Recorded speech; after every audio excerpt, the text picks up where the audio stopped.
In this next video, I want to show you the Ancestral Trees feature in DNA Painter. So I'm going to click on Create a New Tree. And this is what you'll see when you first create a tree with them. And you can fill all of this out, or you can upload a GEDCOM. If you do have a GEDCOM to upload, just click right here, and then click here, and then upload your GEDCOM, and it will autofill all of this out for you with the information you have.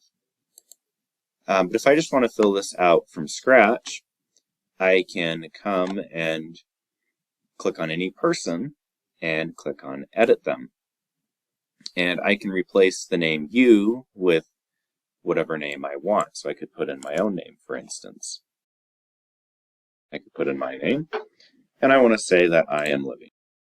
I could put in my birth date if I want, or leave it blank. I can choose whatever color I want. Maybe I want to be blue. And then down here, I can put in my maternal and paternal haplogroups. And what's really cool about this is when I put these in, it's going to autofill in those haplogroups to everyone who should have also had those same haplogroups based on their unique inheritance patterns. So we could just say that my maternal haplogroup is H and my Y haplogroup is R. So when I put those in, if I click on this gear, I can choose to see the haplogroups for my ancestors. And notice that it auto-filled in haplogroup R for my dad and my grandfather and my great-grandfather, and it did the same thing on the maternal side for my mitochondrial DNA, my M haplogroup. So as I put in haplogroups for people, it will start to fill them out. So for instance, maybe I could say that my father has mitochondrial haplogroup Q. And it's going to autofill that in for everybody. How do I figure out what haplogroups certain ancestors had to start filling this out? I can think of two ways. The first is family tree DNA, and the second is 23andMe. So I'll show family tree DNA. They sell 3 different types of DNA tests. Their family finder is their autosomal DNA, and that is what most of the other companies sell, and you inherit your autosomal DNA from all lines. The paternal ancestry is a specialized test. Only biological males can take it, and it examines the Y chromosome in depth. The Y chromosome is only passed down father to son. And so anybody who matches you on that test is related on your direct male line and their direct male line. The mitochondrial DNA test is the opposite. So your mitochondrial DNA comes from your mom and her mom and her mom on the direct female line. So anyone that matches you on that line is related somewhere on the maternal line. When you buy a Y or mitochondrial DNA test, they tell you what your haplogroup is. So here's an example. This is somebody that I bought a big Y 700, which is the very best Y DNA test that they sell. And they gave me a match list and then also predicted that this person's confirmed haplogroup is RBY66859, which is very specific. So I could type that information in to an ancestor, wherever it is they belong, and it's going to autofill that in. And then same thing with the mitochondrial DNA. When you buy someone a test, it will predict their haplogroup, and then you could put it in here. The other way is 23andMe. So when you buy a 23andMe test, they make basic predictions about your haplogroups. If you are a female, they'll only predict your maternal haplogroup because females don't have Y DNA. But if you tested a brother or a father or another male relative, they could predict your paternal haplogroup as well. So the way you get this information is you click on Ancestry, and then All Ancestry Reports, and then the maternal haplogroup is here, and the paternal haplogroup is here. If you get a 23andMe and a family tree DNA Big Y 700 and they disagree, I would always believe the family tree DNA Big Y 700 because it's a very specialized test that's looking very in depth, and it's going to give you an exact haplogroup, whereas 23andMe is going to make a basic prediction. So that's how you get this information, but then you can also see this information for people that you are related to. So if you click on DNA relatives, and then, for instance, I could click on my father. Here are our paternal haplogroups compared against each other.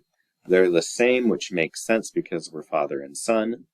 But my dad did not give me his maternal haplogroup. That was given to me by my mom. So mine is H1A3 and his is T2. So as you're going through your match list on 23andMe and trying to figure out how you're related to all of these cousins, inevitably you will find certain cousins who are related on certain lines to have the right haplogroups as your ancestors. And then you can fill those out. So, for instance, maybe your great-grandfather was named Tom Hanson, and you find a lot of relatives with the Hanson name who are direct male line descendants of maybe one of his brothers. Whatever haplogroup they have really should have been Tom Hanson's haplogroup too. And so you can start to fill them out. So let me now go out of this tree and show you my actual tree. So here is my real tree. I want to show dimensions, and dimensions just provide different ways of looking at your ancestors.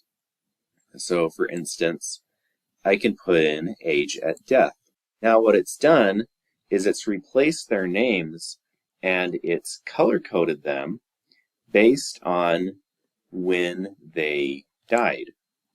The first thing that I notice when I look at this is that I have one ancestor who died at the age of 28.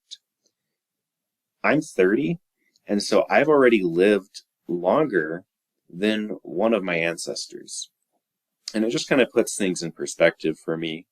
I hope that I live a long time. I hope that I live into my 90s or to be 100.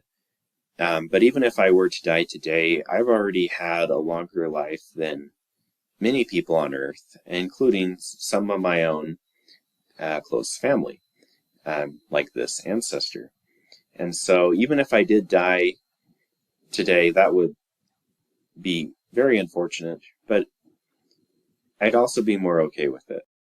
Another dimension is the ancestors' birthplaces. So I'm going to switch this to country of birth.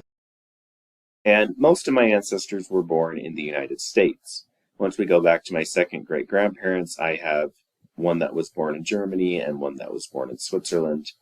The farther back I go, of course, more and more of them are born outside of the United States. So I could actually click on generations and see it back 7 generations, and now suddenly I have a lot more ancestors who were born in Europe. Another cool dimension is the birth century. A lot of them were born in the 1900s, and then going farther back, they're born in the 1800s. Of course, the farther back in time, the earlier they were going to be born, but you may have bigger generational gaps on some lines than others, and so it will start to lopside. Another thing you can do is you can mark ancestors as genetic ancestors. So really, you should have DNA from your parents and your grandparents and your great-grandparents and even your great-great-grandparents. But the farther back in time you go, inevitably there will be some ancestors who fall off your genetic tree. They're still your ancestors, but you just happen to not have inherited any of their DNA. And so you can mark ancestors as genetic or not. And so you click on Edit, and then you check this little box to indicate whether or not they're a genetic ancestor. If you unmark somebody as a genetic ancestor, then everybody farther back in them on the tree will also be unmarked as a genetic ancestor as well. Because if I did not inherit any DNA from my grandfather, for instance, there's no way that I could have inherited any DNA from the people farther back from him either.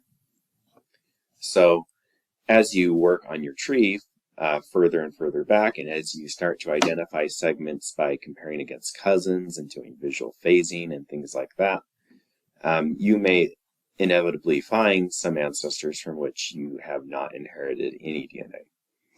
And so this will help you keep track of that. And then if you're trying to use DNA to solve a brick wall, any ancestor who is not a genetic ancestor, your DNA is not going to help. You'll have to test parents or siblings or cousins or someone else to help solve it. If you click on DNA filters, you can see anybody that you've marked as a genetic ancestor. And so these are all the people that I've marked. This is not complete. Really, I've inherited DNA from everybody on the list. But everybody with that black box with the DNA helix in it, those are people that I have indicated are in fact genetic.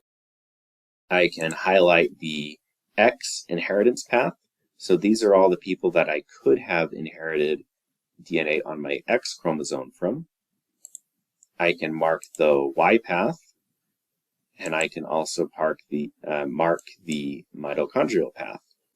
And then I can choose to view this as a tree or a fan or text.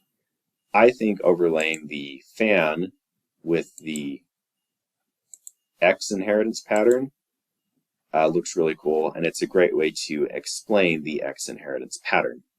Because I'm a man, I only inherited my X DNA from my mother, but if I were a female, then I could have also gotten DNA from my father's side as well, and that would be marked. So, in fact, let me change this to female and reset it. And that is the X inheritance pattern for a woman. Let me show you tree completeness, and here this helps me to identify gaps and places where I may need to do more research. The very first ancestor who drops off is one of my fourth great-grandparents. And here is the pedigree collapse report. So each of these people I'm related to in more than one way. Inevitably, pedigree collapse happens the farther back in time you go. If I want to share this so other people can see it, then I can click on share, and then you can make it shared or you can make it private. If you make it shareable, then it gives you a hyperlink, and anybody who has this hyperlink can see your tree in read-only mode, but only you can edit it because you're the owner of it. So that is the ancestral trees.